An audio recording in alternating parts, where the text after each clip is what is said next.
Fact of the record. AP మంత్రులు ఇద్దరు ఇరకాటంలో పడ్డారా? మాజీ మంత్రి ఒకరు చేసిన తీవ్ర ఆరోపణలతో వాళ్ళు ఉక్కిరిబిక్కిరవుతున్నారా? చట్టపరంగా చూసుకుంటామని చెప్తున్నా, వివరణలు ఇచ్చుకుంటున్నా ఎక్కడో ఏదో తెలియని అలజడి రేగుతోందా? ఎక్స్ మినిస్టర్ ఆ ఇద్దరు మంత్రుల్ని ఎందుకు గట్టిగా టార్గెట్ చేశారు? ఎవరా ముగ్గురు? ఏంటా కథ? వైసీపీ సీనియర్ నేత మాజీ మంత్రి పేర్ని నాని టీడీపీ మంత్రులు కొందరిని టెన్షన్ పెడుతున్నారు అన్న అభిప్రాయం బలపడుతోంది రాజకీయ వర్గాల్లో. ఆయన విసురుతున్న గూగ్లీలను కాచుకోలేక మంత్రులు సతమతమవుతున్నారన్న చర్చ మొదలైంది. వైసీపీ అధికారం కోల్పోయాక పార్టీ తరపున గట్టిగా మాట్లాడుతున్న కొద్ది మందిలో పేర్ని నాని ఒకరు.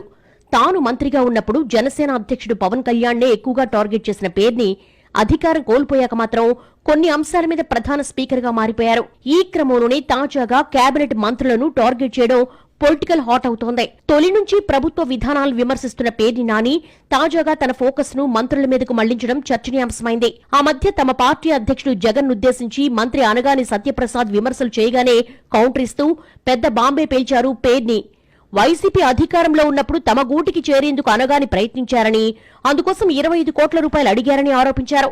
అందుకు జగన్ ఒప్పుకోకపోవడంతో టీడీపీలోనే కొనసాగి ఇప్పుడు మంత్రయ్యారంటూ తీవ్ర ఆరోపణలు చేశారు నాని. ఆ దెబ్బకు మంత్రి శిబిరంలో కలకలం రేగిందని చెప్పుకుంటున్నారు. మాజీ మంత్రి ఆరోపణల్ని చట్టపరంగా ఎదుర్కొంటారని మంత్రి అనగాని చెప్పినా ఆయన కొంతవరకు ఇబ్బంది పడ్డారన్న అభిప్రాయం మాత్రం ఉంది రాజకీయ వర్గాల్లో. ఇక తాజాగా నూజివీడు నియోజకవర్గంలో పర్యటించిన పేర్ని నాని స్థానిక ఎమ్మెల్యే మంత్రి పార్థసారథిని విమర్శించారు. సారథి అనుచరుడు సతీష్ నియోజకవర్గంలోని ఓ మండలం మీద దృష్టి పెట్టి అక్కడి మట్టి తోలకంతో పాటు అక్రమ మైనింగ్ చేస్తున్నారని, నియోజకవర్గంలో పేకాట క్యాసినో నిర్వహిస్తున్నారని ఆరోపించారు.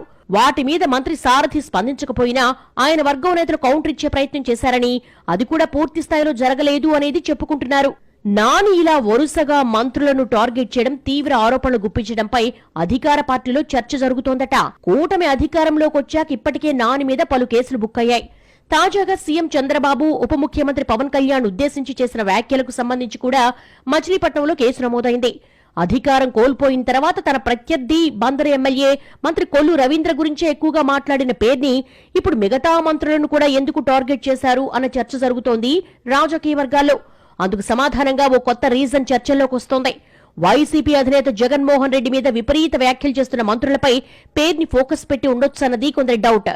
అటు హోం మినిస్టర్ అనిత, ఆర్థిక మంత్రి పయ్యావుల కేశవపై కూడా పేర్ని నాని గతంలో విమర్శలు చేసినా ప్రస్తుతం అనగాని సారథి మీద చేస్తున్న వాటి తీవ్రత చాలా ఎక్కువగా ఉందన్నది విశ్లేషకుల అభిప్రాయం. మాజీ మంత్రి వ్యాఖ్యలతో మంత్రులు ప్రస్తుతానికి ఇబ్బంది పడ్డట్టు కనిపిస్తున్నా వాళ్ళ నెక్స్ట్ మూవ్ ఎలా ఉంటుందన్నది కీలకంగా మారింది.